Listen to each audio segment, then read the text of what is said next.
کی حمد و ثنا اور فخر المرسلین صاحب القرآن حسین حضرت سیدنا محمد مصطفیٰ صلی اللہ تعالیٰ علیہ وسلم کی بارگاہ میں ہدیہ درود و سلام پیش کرنے کے بعد محترم اور معزز سامعین کرام، اللہ تبارک و تعالیٰ نے جو دین ہمیں عطا فرمایا، یہ دین انسان کی یعنی اس کے مزاج اور اس کی فطرت کے بالکل مطابق ایک دین فطرت کے طور پر پہچانا جاتا ہے۔ اس دین میں کوئی بھی تعلیم، کوئی بھی تربیت، کوئی بھی حکم ایسا نہیں کہ جو انسانی مزاج اور انسانی فطرت کے خلاف ہو۔ اور پھر اللہ تبارک و تعالیٰ سے پڑھ کر کائنات میں کوئی علم رکھنے والا، دانائی رکھنے والا اور صاحب حکمت کوئی بھی شخص نہیں۔ انبیاء کرام ہوں، ملائکہ ہوں یا جن و انس ہوں، رب کائنات کے علم کی برابری کرنے کا نہ تو کوئی دعوے دار ہے اور نہ ہی کوئی اس کے علم کی برابری کر سکتا ہے۔ اور یوں ہی صرف علم میں ہی وہ سب سے برتر نہیں، بلکہ وہ حکمت اور دانائی میں بھی سب سے برتر اور سب سے افضل و اعلیٰ ہے، کہ اس نے کائنات میں کوئی بھی چیز ایسی نہیں پیدا فرمائی کہ جو کسی کام کی نہ ہو۔ کائنات میں اس نے کسی بھی چیز کو اگر کسی ایک خاص جگہ پر رکھا ہے تو اس کے پیچھے اس کی کوئی نہ کوئی حکمت پیش نظر ضرور ہے۔ ہم اللہ تبارک و تعالیٰ کے کسی بھی حکم کے بارے میں، اس کی تخلیق کی گئی کسی بھی چیز کے بارے میں یہ نہیں کہہ سکتے کہ یہ بیکار کا حکم یا بیکار کی چیز ہے۔ یوں ہی اللہ تبارک و تعالیٰ نے جب حضرت سیدنا آدم علیہ نبینا علیہ السلام کو پہلے بشر کے طور پر تخلیق فرمایا اور پھر ان کی انسیت کے لیے، ان کے سکون کے لیے پھر رب کائنات نے انہی کی پسلی میں سے حضرت حوا علیہ السلام کو پیدا فرمایا، اور پھر اللہ تبارک و تعالیٰ نے یہ جوڑے بنانے کا سلسلہ جاری رکھا اور یہ جاری رہے گا قیامت کے آنے تک۔ یہاں ہمیں سب سے پہلے یہ سمجھنے اور یہ جاننے کی ضرورت ہے کہ رب کائنات نے مرد اور عورت کو اس انداز میں پیدا ہی کیوں فرمایا۔ وہ چاہتا کہ تو دنیا میں تمام تر مرد ہوتے، وہ چاہتا کہ دنیا میں تمام تر عورتیں ہوتی۔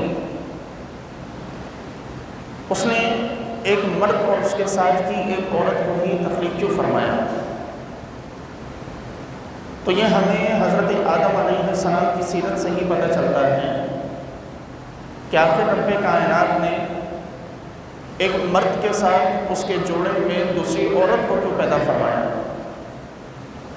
اور اس کی وجہ یہی ہے کہ حضرت آدم علیہ السلام تنہائی کا شکار تھے۔ حضرت آدم علیہ السلام اپنی تنہائی کی وجہ سے پریشانی کا شکار تھے۔ اللہ رب کائنات نے ان کی اس تنہائی کو ختم کرنے کے لیے اور رب کائنات نے انہیں سکون پہنچانے کے لیے اور انسیت پہنچانے کے لیے ایک عورت یعنی حضرت حوا کا اہتمام فرمایا۔ تو گویا کہ ہمیں یہاں سے یہ پتہ چلا کہ عورت کی تخلیق مرد کی تسکین کے لیے کی گئی اور عورت کو مرد کی تسکین اور مرد کے سکون کے لیے پیدا کیا گیا۔ اور یہاں یہ بات ہمارے لیے اس طور پر بھی زیادہ واضح ہے کہ پھر رب کائنات نے عورت کے تمام تر اخراجات کا ذمہ وہ مرد کو دیا، اس کے نان و نفقے کی ذمہ داری، اس کے کھانے پینے کی ذمہ داری، اس کی رہائش، اس کے کپڑے کی ذمہ داری، یہ تمام تر چیزوں کی ذمہ داری اللہ تبارک و تعالیٰ نے مرد کو دی۔ اور عورت کے ذمے کیا کام رکھا؟ عورت کے ذمے صرف یہی کام رکھا کہ وہ اپنے شوہر کی اطاعت اور فرما برداری کرے، اس کے علاوہ کوئی کام عورت پر اضافی نہیں، اس کے علاوہ عورت پر کوئی اضافی ذمہ داری نہیں۔ ہاں، ماں بنتی ہے، ماں بننے کے بعد پھر ایک الگ ذمہ داریوں کا دور شروع ہوتا ہے، اور وہ بھی صرف عورت پر نہیں بلکہ مرد پر بھی یکساں طور پر وہ ذمہ داری کا دور، نیا دور شروع ہوتا ہے۔ رب کائنات نے تمام تر نفقات کی ذمہ داری مرد کو ہی کیوں دی؟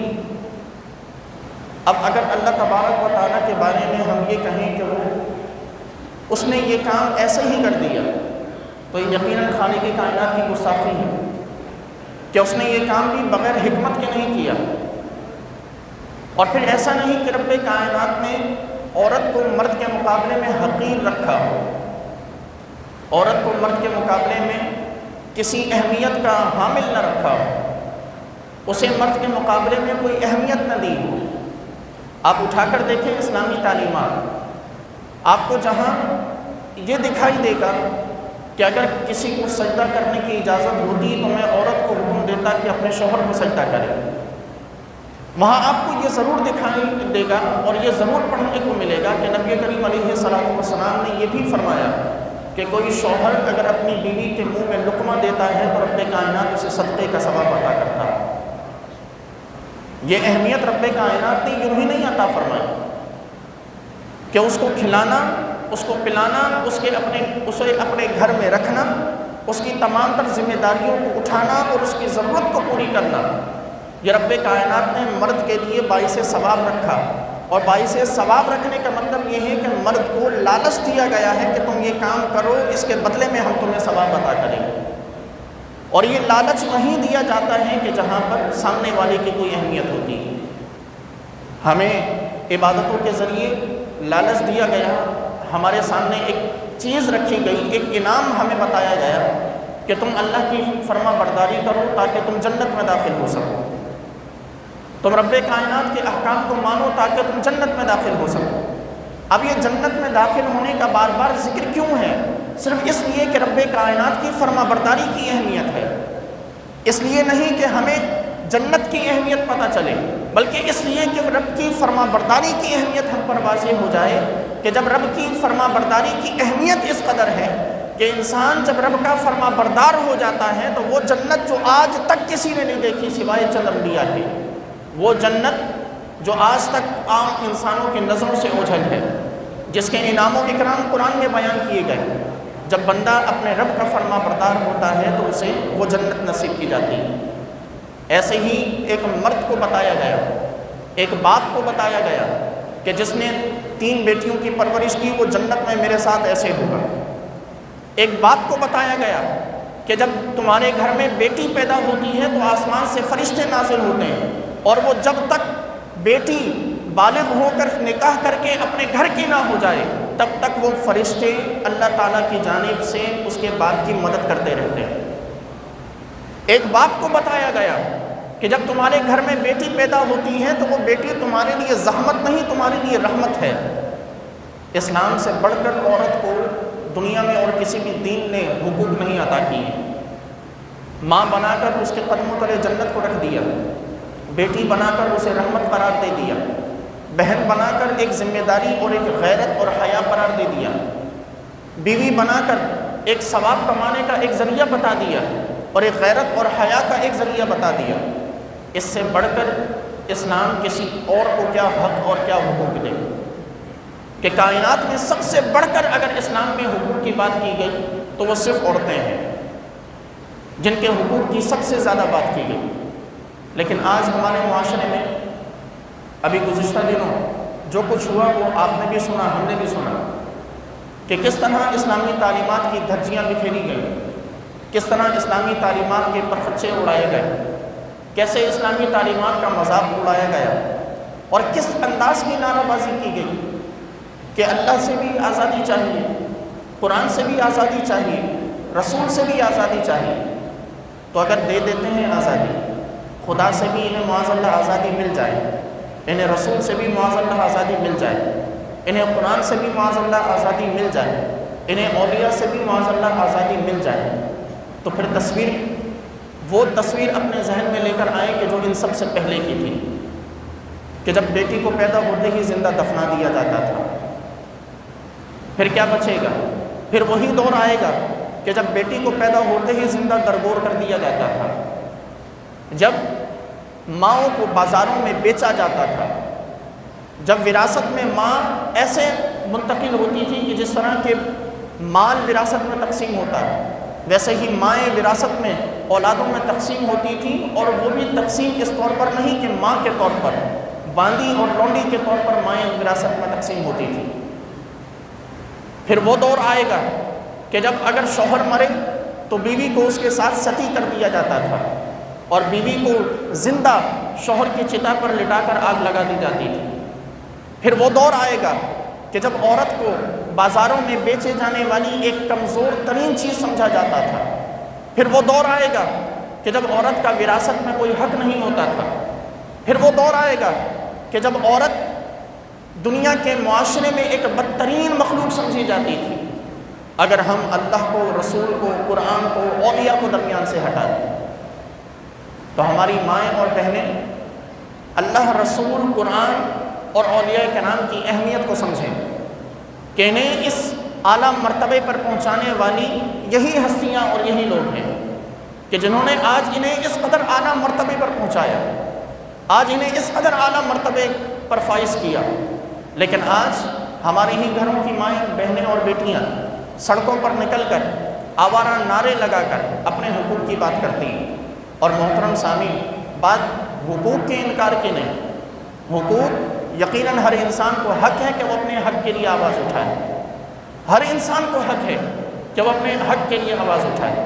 لیکن ذرا یہ تو بتائیے کہ جب کشمیر میں مسلمان عورتوں کی عزتیں لوٹی جا رہی ہیں، کشمیر میں جو مسلمان عورتوں کی عزتوں کے ساتھ درندگی کی جا رہی ہے، کیا وہ عورت نہیں کہ جس کے حق کی آواز پاکستان میں اٹھے؟ فلسطین میں جن عورتوں کی عزتوں کو پامال کیا جا رہا ہے، کیا وہ عورت ذات نہیں کہ جس کی حق کی آواز پاکستان میں اٹھائی جائے؟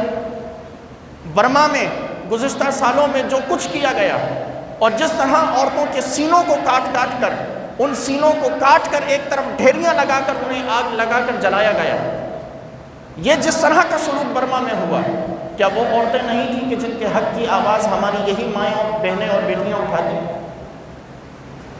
اور یہاں اپنے حق کی آواز بھی اٹھائی، تو اپنے حق کی آواز اگر وہ اٹھاتی کہ جو حق اس ملک میں انہیں نہیں دیا جا رہا، تو یقیناً کسی کو اعتراض نہ ہوتا۔ بات اگر ہوتی کہ ہمیں وراثت میں حق دیا جائے، کہ گاؤں دیہاتوں میں وراثت میں عورتوں کو حصہ نہیں ملتا، اگر یہ آواز اٹھائی جاتی تو لوگ ساتھ دیتے۔ بات ہوتی کہ اگر ہمیں اپنی مرضی، اپنی پسند سے نکاح کی اجازت دی جائے تو کوئی مخالفت نہ کرتا۔ بات ہوتی اپنے حق کی کہ ہمیں تعلیم کی اجازت دی جائے تو کوئی مخالفت نہ کرتا۔ لیکن بات ان چیزوں کی نہیں تھی۔ بات کیا تھی کہ ہمیں اللہ سے آزادی چاہیے، بات کیا تھی کہ ہمیں رسول سے آزادی چاہیے، بات کیا تھی کہ ہمیں اولیاء سے آزادی چاہیے۔ اور ان چیزوں سے، ان لوگوں سے آزادی کے بعد پیچھے کچھ نہیں بچتا۔ اور سامعین محترم، جس معاشرے کی یہ ہمیں مثالیں دیتے ہیں، جس معاشرے کی تصویر یہ ہمارے سامنے رکھ کر ہمیں بتاتے ہیں کہ معاشرے میں عورت کو ایسا آزاد ہونا چاہیے، اس معاشرے کی اگر ہم بات کریں، مغربی معاشرے کی اور یورپ کی اگر ہم بات کریں، تو وہاں تیزی سے اس بات کی شرح بڑھتی چلی جا رہی ہے کہ ایسی اولادیں پیدا ہو رہی ہیں کہ جن کے باپوں کا نام نہیں پتہ۔ تیزی سے یہ شرح پھیلتی چلی جا رہی ہے۔ رب کائنات نے یہ اعزاز دیا ہے عورت کو کہ نسب اس سے جوڑا ہے۔ یہ رب کائنات نے اعزاز عطا کیا عورت کو کہ اللہ تبارک و تعالیٰ نے نسب کا تعلق عورت سے رکھا ہے کہ مرد اگر 4 شادیاں بھی کر لیتا تو اس کی کسی ایک بیوی سے پیدا ہونے والی اولاد کا نسب مشکوک نہیں ہوتا، وہ اسی باپ کی اولاد کہلاتی ہے۔ لیکن عورت اگر ایک سے زائد شادی کی اجازت دے دے، عورت کو اگر دے دی جائے کہ بیک وقت 2 شادیاں کر لے، تو پھر عورت سے، اس عورت کے پیٹ سے پیدا ہونے والے بچے کا نسب مشکوک ہو جائے کہ یہ کس کی اولاد ہے۔ یہ تعلق اور یہ رشتہ اور یہ احترام اور یہ اعزاز اسلام نے صرف عورت کو عطا کیا، یہ مرد کو نہیں عطا کیا گیا۔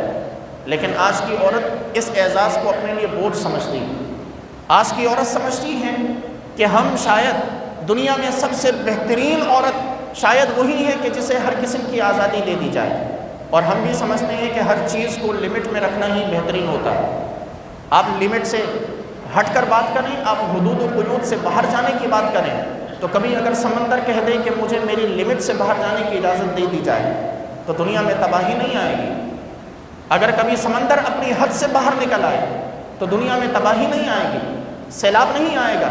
رب کائنات نے ہواؤں کو اپنی ایک لمٹ میں رکھا، اگر یہ ہوائیں اپنی لمٹ سے باہر نکل کر چلنے لگیں تو دنیا میں تباہی نہ آ جائے۔ رب کائنات نے آسمان سے جو بارش کا پانی نازل فرمایا، یہ آسمان سے نازل ہونے والا بارش کا پانی اپنی اسپیڈ کو کنٹرول کر کے ایک لمٹ میں زمین پر گرتا ہے۔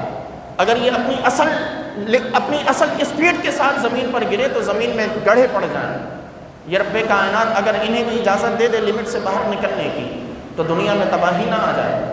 اللہ تبارک و تعالیٰ نے ہر چیز کو ایک لمٹ میں رکھا ہے۔ رب کائنات نے ہر چیز کو ایک حد میں، ہر چیز کو ایک قید میں رکھا، اور تمام تر چیزیں جب اپنی لگائی ہوئی رب کائنات کی مقرر کی ہوئی حدوں میں رہیں اور رب کائنات کی مقرر کی ہوئی قیود میں رہیں، دنیا کا نظام تبھی بہترین چلتا ہے۔ ایک سورج اگر نکلے اور سورج کہہ دے کہ پروردگار آج میری اتنے گھنٹے کی لمٹ نہیں ہے، مجھے لمٹ سے آزاد کیا جائے، اور میں آج 6 گھنٹے مزید دنیا میں رہنا چاہتا ہوں، 6 گھنٹے مزید میں لوگوں کے سروں پر چمکنا چاہتا ہوں، ذرا بتائیں کہ دنیا کا نظام درہم برہم نہ ہو جائے۔ سورج چاند نکلے اور چاند کہے کہ میں آج غروب نہیں ہونا چاہتا، اور میں اس دنیا میں، دنیا کے لوگوں کے سامنے میں 10 گھنٹے مزید رہنا چاہتا ہوں، کیا بتائیں کہ دنیا کا نظام درہم برہم نہیں ہوگا۔ یہ تمام نظام قائم ہے لمیٹیشن پر، دنیا کا تمام تر نظام قائم ہے لمیٹیشن پر، اور ان لمٹ سے جو باہر نکلنے کی کوشش کرتا ہے وہ صرف اور صرف اپنا نقصان کرتا ہے اور کسی کا نقصان نہیں کرتا۔ وہ دنیا میں اور کسی کا کچھ نہیں بگاڑ پاتا۔ ہاں، معاشرے میں فساد ہو جاتے ہیں، معاشرے میں بگاڑ آ جاتے ہیں۔ آج کہا جاتا ہے کہ میرا جسم پر میری مرضی۔ رب کائنات نے جسم بنایا۔ ایسا کوئی بھی شخص کہ جو یہ نعرہ اور اس کی حمایت کرے کہ میرا جسم پر میری مرضی، میرا صرف اس سے یہ ایک سوال ہے کہ خدا کے لیے اپنے آپ کو بڑھاپے سے بچا کے دکھا دے، اپنے آپ کو بڑھاپے سے بچا کے دکھا دے، اپنے چہرے کی سلوٹیں بغیر کسی میک اپ کے ہٹا کے دکھا دے، اپنے آپ کو اس قدر طاقتور کرے کہ دنیا کا کوئی بھی شخص سامنے آ کے کھڑا ہو تو ایک ہاتھ میں اسے گرانے کی قدرت پا سکے۔ کیوں نہیں کر پاتا؟ کیوں نہیں ایسی قوت حاصل کر پاتا؟ کیوں اپنے چہرے کی سلوٹیں تک دور نہیں کر پاتا؟ کیوں اپنے آپ کو بڑھاپے سے نہیں بچا پاتا؟ کیوں اپنی خوبصورتی کو زائل ہونے سے نہیں بچا پاتا؟ اگر اپنی مرضی ہے تو پتہ چلا کہ اپنی مرضی نہیں، خالق کائنات کی مرضی ہے۔ یہی تو وجہ تھی کہ جب پیدا ہوا تو اتنا سا تھا، اور پھر آہستہ آہستہ بڑھتا چلا گیا۔ جسم میں کوئی پیدائشی عیب پیدا ہو گیا تو اپنی مرضی ہوتی تو اس عیب کو دور کرتا۔ آج ہمارے ہاں کتنے ہی بچے پولیو کا شکار ہو جاتے ہیں، کتنے ہی بچے پیدائشی طور پر معذور ہوتے ہیں۔ اگر انسان کے اپنے جسم پر اس کی اپنی مرضی ہوتی تو سب سے پہلے اپنے جسم کو ٹھیک کرتا، سب سے پہلے اپنے جسم کی کمیوں کو پورا کرتا۔ لیکن انسان مجبور ہے کہ جسم اس کا نہیں، جسم رب کائنات کا عطا کیا ہوا ہے، رب کائنات کی جانب سے عطا کیا جانے والا۔ قبر میں اتر کر کیڑوں سے اپنے آپ کو نہ بچاتا، موت سے اپنے آپ کو نہ بچاتا۔ انسان کا اپنا جسم ہوتا تو وہ کبھی یہ چاہتا کہ قبر کے اندر میرے اس نازک سے جسم کو قبر کے کیڑے مکوڑے کھائیں؟ وہ کب چاہتا کہ زمین کی جو مٹی ہے وہ مٹی میرے جسم کو بھی خاک کر دے؟ وہ کب یہ پسند کرتا کہ اسے دنیا میں ان تمام عیاشیوں سے، ان تمام فحاشیوں سے، ان تمام چیزوں سے اور سہولتوں سے اسے چھین کر، اس سے الگ کر کے اسے ایک تہہ خانے میں، ایک قبر میں دفنا دیا جائے؟ انسان کب برداشت کرتا اگر اس کی مرضی اپنی ہوتی؟ یہ رب کائنات کی مرضی ہے۔ یہ تمام تر کائنات اللہ رب کائنات کی تخلیق کی ہوئی ہے۔ کوئی بھی جو یہ دعویٰ کرے، جو عورت بالخصوص یہ دعویٰ کرے کہ ہمارا جسم اور ہماری مرضی ہے، اس سے کہیں کہ ذرا اولاد 2 مہینے کے اندر پیدا کر کے دکھائے۔ رب کائنات نے ایک لمٹ رکھی ہے، رب کائنات نے ایک نظام رکھا ہے، اللہ تبارک و تعالیٰ نے ایک حدود و قیود رکھی ہیں، اور تمام تر معاشرہ بلکہ تمام تر کائنات ان حدود کا، ان لمٹس کا پابند ہے۔ رب کائنات نے اپنے نبی کریم علیہ السلام کے ذریعے ہمیں وہ دین عطا کیا کہ جس دین پر جتنا فخر کیا جائے کم ہے۔ اللہ تبارک و تعالیٰ نے ہمیں وہ دین عطا کیا کہ جس دین نے ہر شخص کو اس کی اپنی حیثیت اور اس کے اپنے مقام پر رکھا ہے۔ جس کو کمزور رکھنا تھا اسے کمزور رکھا۔ رب کائنات نے فرمایا الرجال قوامون علی النساء، مرد عورت پر فضیلت رکھتا ہے، مرد عورت سے زیادہ طاقتور ہے، لیکن اس کے مقابلے میں رب کائنات نے صبر کا مادہ عورت میں زیادہ رکھا۔ اللہ تبارک و تعالیٰ نے محبت کا مادہ عورت میں زیادہ رکھا۔ رب کائنات نے ممتا کا مادہ عورت میں زیادہ رکھا، اور اولاد سے محبت کا مادہ عورت میں زیادہ رکھا۔ یہ مرد میں زیادہ کیوں نہیں؟ کیونکہ مرد کی جو ذمہ داریاں ہیں وہ ان تمام چیزوں سے مزید آگے بڑھ کر ہیں۔ ان تمام چیزوں کے لیے اللہ تبارک و تعالیٰ کے حبیب علیہ السلام نے ماں کی گود کو اولاد کے لیے سب سے پہلی درسگاہ اور تعلیم کا قرار دیا۔ کیا وجہ ہے کہ سب سے زیادہ واسطہ اولاد کا ماں سے پڑتا ہے؟ رب کائنات نے اور نبی کریم علیہ السلام نے ماں کی تربیت پر زیادہ اللہ تبارک و تعالیٰ اور اس کے حبیب نے فوکس کیا۔ کیا وجہ ہے کہ تمام تر نسلوں کا سب سے زیادہ واسطہ اپنی ماں سے پڑتا ہے، اور جہاں ماں اگر بگڑ جائے، جہاں ماں اگر گمراہی کا شکار ہو جائے، وہاں نسلیں گمراہی کا شکار ہو جاتی ہیں، وہاں نسلیں تباہی اور بربادی کا شکار ہو جاتی ہیں۔ ہمارے معاشرے میں تو وہ لوگ اور وہ عورتیں بالخصوص عورتوں کے حقوق کی بات کرتی ہیں جو خود 4-4 5-5 دفعہ طلاق یافتہ ہوتی ہیں، جن کے اپنے گھر کبھی نہ بس سکے وہ دوسروں کے گھروں کو بسانے کی بات کرتی ہیں، جن کے اپنی اولاد کو ان کی میڈس پالتی ہیں، وہ ہماری خواتین کو سکھاتی ہیں کہ اولاد کو پالنا صرف تمہاری ذمہ داری تھوڑی ہے، جن کے ہاں جن کو جوتوں کی نوک پر رکھا جاتا ہے، جن کے معاشرے میں عزت محض اتنی ہے کہ لوگ صرف انہیں تماشا بنانے کے لیے انہیں دیکھنا اور سننا پسند کرتے ہیں، آج وہ ہماری ماں اور بہنوں کو اپنے راستے پر لے کر چلنے لگی۔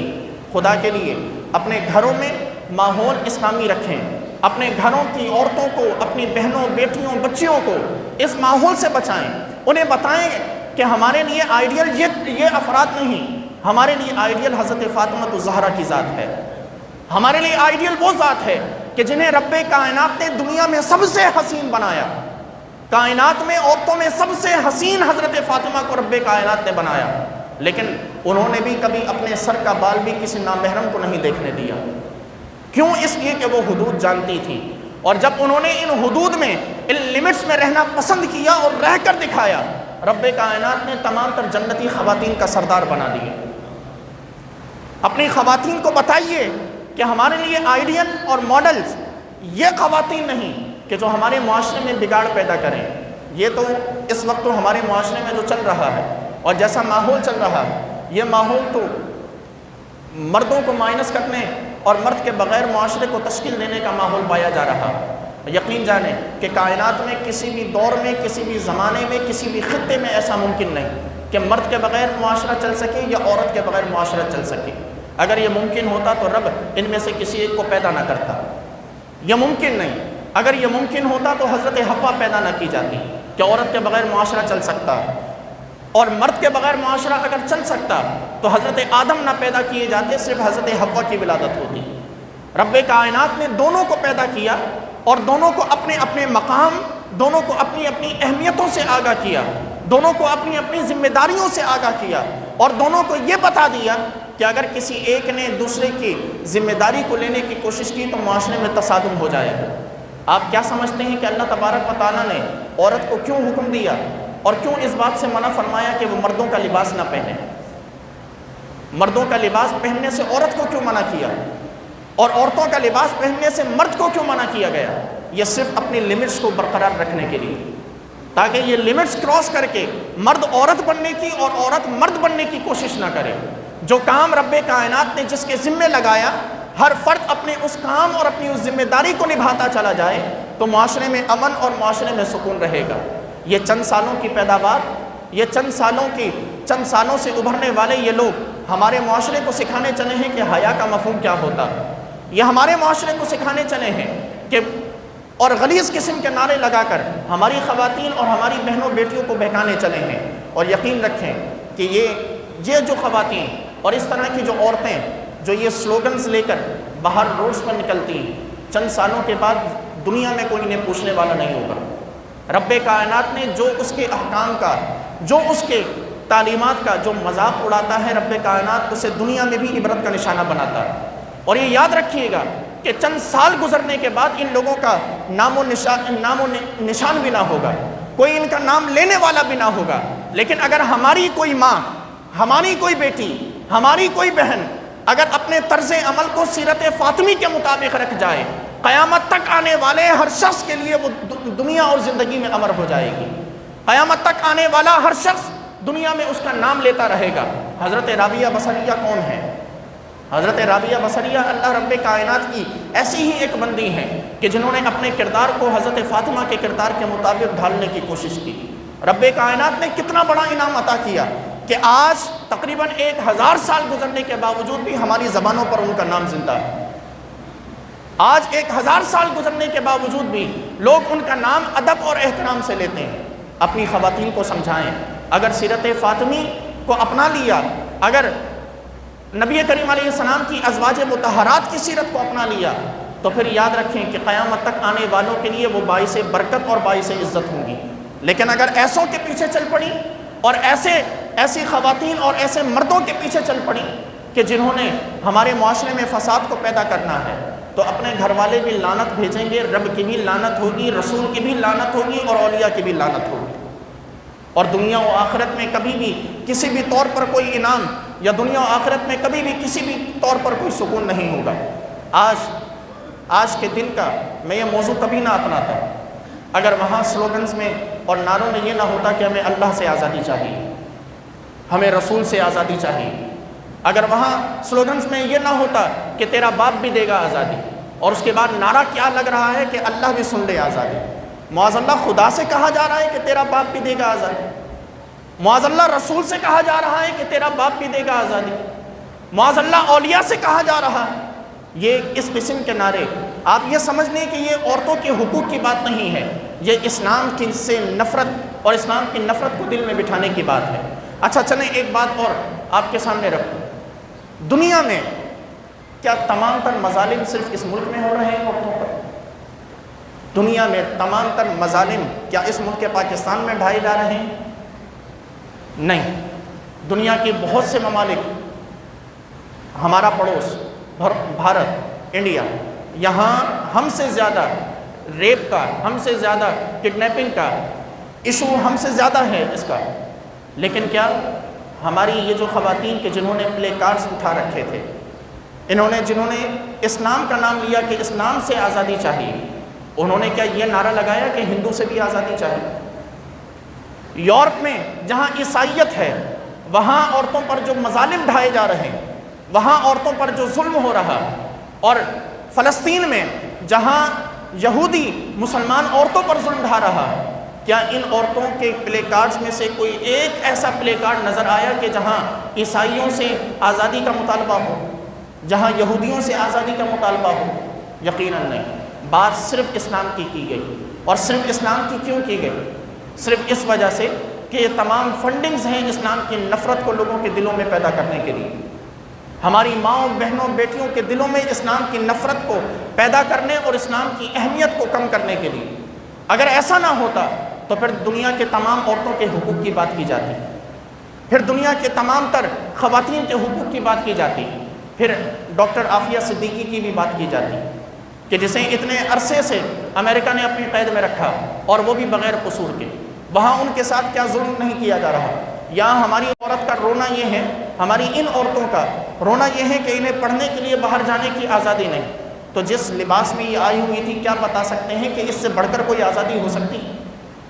جس انداز میں یہ باہر روڈز پر کھڑی تھی اور جس انداز میں یہ نعرے لگا رہی تھی، کیا کوئی بتا سکتا ہے کہ اس سے بڑھ کر بھی کوئی آزادی ہوتی؟ اس سے بڑھ کر کیا آزادی ہوگی کہ کیا اپنا لباس اتار کر معاشرے میں پھرے؟ اس سے بڑھ کر کیا آزادی ہوگی کہ کیا اپنے کپڑے اتار کر معاشرے میں گھومے پھریں؟ اس سے بڑھ کر کیا آزادی ہوگی کہ رب کائنات پر علل اعلان کفریہ باتیں کریں؟ اس سے بڑھ کر کیا آزادی ہوگی کہ رسول پاک علیہ الصلوۃ والسلام کی گستاخی علل اعلان کریں؟ اس سے بڑھ کر کیا آزادی ہوگی کہ اولیاء کے مزارات پر جا کر معاذ اللہ ان کے مزارات کی توہین کریں؟ اس سے بڑھ کر تو یہی آزادی ہو سکتی ہے کہ آزادی کی تمام تر حدود پار کر لی گئی، یہ لباس پہن کر اور یہ نعرے لگا کر تمام تر حدود پار کر لی گئی۔ اس سے بڑھ کر کوئی کسی معاشرے میں آزادی کا تصور نہیں ہو سکتا۔ جو آزادی کا تصور ہمارے ہاں یہ پیش کیا گیا، وہ مائیں، وہ بہنیں اور وہ بیٹیاں کہ جو یہاں اس معاشرے میں اور اس اجلاس میں، اس جلوس میں جو شریک ہوئی، اس عورت مارچ میں جو شریک ہوئی، ان لوگوں پر، ان کے حمایت کرنے والوں پر، اور ان کو جو سپورٹ کر کے، جو والدین جنہوں نے سپورٹ کر کے انہیں باہر نکالا، کیا ان پر خدا کی پکڑ اور خدا کا عذاب نہیں ہوگا؟ کہ جنہوں نے اس حد تک اپنی ماؤں، بہنوں، بیٹیوں کو آزادی دے۔ آج ہم میں سے کوئی سوچ سکتا کہ ہماری بہن یا ہماری بیٹی یا ہماری بیوی کی تصویر کسی کے سامنے جائے؟ ہم میں سے کوئی سوچ سکتا؟ کوئی بھی نہیں۔ اور اگر چلی بھی جائے کیا ہم یہ برداشت کر سکیں گے کہ ہماری ماں، بہن یا بیٹی یا بیوی اس لباس میں کسی غیر مرد کے سامنے جائے؟ جو برداشت کرے گا اس سے بڑا، پھر معاف کیجیے گا، اس سے بڑا پھر بغیرت کوئی نہیں۔ اور یہ قرآن کے الفاظ ہیں، حدیث کے الفاظ ہیں کہ ایسے شخص کو دیوس کہا گیا کہ جو اپنے گھر میں بے حیائی کو برداشت کرے، اور دیوس کا اردو میں معنی بے غیرت ہوا کرتا ہے۔ اس سے بڑھ کر کوئی دیوس نہیں ہو سکتا کہ جو اپنے گھر میں یہ چیز اور یہ ماحول برداشت کر جائے۔ تو وہاں جو کچھ ہوا وہ کیا تھا؟ وہ ہماری عورتوں کو دکھانا تھا کہ عورت اس طرح بھی ہوا کرتی۔ عورت کی ایک تصویر یہ بھی ہے، عورت اس طرح بھی بے حیا ہو کر باہر نکل سکتی ہے۔ عورت کی آزادی کی ایک تصویر یہ بھی ہے، اس کی ایک جھلک یہ بھی ہے۔ خدا کے لیے اپنی عورتوں کو بچائیے، خدا کے لیے اپنی بہنوں، بیٹیوں اور اپنی بیویوں کو اور اپنی ماؤں کو بچائیے، اس فتنے سے بچائیے۔ یہ وہ فتنہ ہے کہ جو آئندہ کی ہماری پوری نسل کو تباہ کر کے رکھ دے گا۔ ذرا سوچیں کہ ایسی کوئی ماں، بہن، ایسی کوئی عورت جب وہ ماں بنے گی تو اپنی اولاد کی کیا تربیت کرے گی؟ اور پھر اس کی اولاد آگے بڑھ کر، اس سے 2 قدم آگے بڑھ کر بے حیا اور فحش قسم کی نہ نکلے گی۔ پھر وہ آگے بڑھ کر دین اسلام کا مزید مذاق اڑانے والی نہ بنے گی، وہ دین اسلام کی توہین اور رب اور اس کے رسول کی توہین کرنے والی نہ بنے گی۔ تو اگر اپنی نسلوں کو بچانا چاہتے ہیں، آج وقت ہے کہ اپنی خواتین کو ان کی لمٹس، ان کی حدود بتائیں۔ انہیں بتائیں کہ یہ وہ لمٹس ہیں جو ان کی حفاظت کے لیے رکھی گئی ہیں۔ انہیں بتائیں کہ اگر انہیں رب کائنات کی جانب سے پردے کی پابندی کا حکم ہے، انہیں رب کائنات کی جانب سے پردے کی پابندی کا حکم ہے، تو یہ پردے کی پابندی کا حکم اس لیے نہیں کہ انہیں قید کیا گیا، یہ اس لیے ہے کہ وہ لوگوں کی بری نظر سے بچ سکیں، یہ اس لیے ہے کہ وہ گندی نگاہوں سے بچ سکیں، یہ اس لیے ہے کہ وہ لوگوں کی ہوس زدہ نگاہوں سے اور ہوس زدہ نظروں سے بچ سکیں۔ اور یہ رب کائنات نے ان کی عزت اور ان کی تکریم کے لیے انہیں حکم دیا۔ غلاف کعبے پر چڑھایا جاتا ہے، ایسے ہی غلاف قرآن پر چڑھایا جاتا ہے، اور کسی عام کتاب پر غلاف نہیں چڑھایا جاتا، کسی عام عمارت کو غلاف سے نہیں چھپایا جاتا۔ بس پیغام یہی ہے کہ اپنے آپ کو، اپنی نسلوں کی حفاظت کریں، اپنے گھروں کی خواتین کی حفاظت کریں۔ اس فتنے سے، یہ ہمارے منہ پر ایک سیاہ دھبا ہے، یہ ہمارے ملک پاکستان کے چہرے پر ایک سیاہ کالنک ہے۔ اس سیاہ چہرے سے، اس سیاہ دھبے سے اپنے آپ کو، اپنی گھروں کی خواتین کو بچائیں۔ انہیں سیرت فاطمی کے سبق دیں، انہیں سیرت عائشہ صدیقہ کے سبق دیں، انہیں سیرت حضرت زینب بنت جحش، حضرت زینب بنت خزیمہ کا سبق دیں، انہیں ازواج مطہرات کا کردار بتائیں، انہیں نبی کریم علیہ السلام کی بیٹیوں کا کردار بتائیں، اور بتائیں کہ یہ دنیا کی مقدس ترین عورتیں تھیں جنہوں نے دنیا کے مقدس ترین مردوں سے پردہ کیا تھا۔ یہ دنیا کی مقدس ترین عورتیں تھیں کہ جو انعام یافتہ عورتیں ہیں لیکن پھر بھی لمٹ میں رہنا پسند کیا۔ یہ وہ عورتیں تھیں کہ جو دعائیں کرتی تو دنیا زیر و زبر ہو جاتی، لیکن انہوں نے بھی کوئی ایسی دعا یا کوئی کسی ایسی خواہش کا اظہار نہیں فرمایا۔ خالق کائنات سے دعا ہے کہ پروردگار ہم سب کو اپنے ایمان و عقیدے، اپنے اعمال و کردار کی حفاظت کی توفیق مرحمت فرمائے۔ وما علیک الا البلاغ۔